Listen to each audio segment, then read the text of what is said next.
Arestado ang Cameroon National na nambudol at tumangay raw ng abot sa kalahating milyong piso mula sa kanyang mga biktima. Ang kanyang modus tinutukan ni Cesar Apolinario. Tila natameme na ang African na ito na kinilalang si Carl Hines matapos mahuli sa entrapment operation ng pulisya. Ang dayuhan inireklamo ng panloloko ng mga complainant na kanya umanong nabudol. Inalok daw sila ni Hines na mag-invest ng pera at naengganyo raw sila. Kaya nagbigay ng aabot sa 500,000 pesos.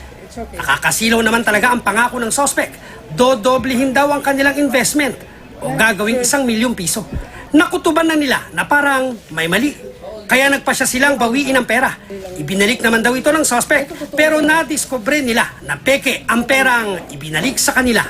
Doon po namin nalaman na peke na pala dahil ibibigay na niya na yung pera namin tapos nung ibigay yung pera pagkalis niya, tinignan po namin yung pera po, peke po. Nanghingi pangaraw ito ng karagdagang 250,000 pesos. Dito na nagsumbong sa otoridad ang mga biktima at nagsagawa ng entrapment operation. Nakuha sa suspect ang ilang pekeng pera na ginagamit sa panloloko. Nakumpiska rin ang bag ng gawgaw at bote na may kemikal. Ito raw ang ginagamit ng suspect para makakuha ng pera.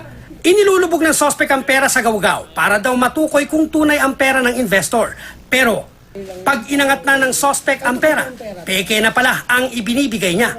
May nakuha ring ID kung saan Jackson Smith ang nakalagay na pangalan. You don't want to speak. It's okay. I said I need to know who I am talking to because they reminded me of my right here. Yeah, sure. Maharap ang suspect sa mga kasong swindling at estafa at karagdagang reklamong illegal possession and use of false treasury or bank notes and other instrument of credits. Cesar Apolinario, Nakatutok, 24 Oras.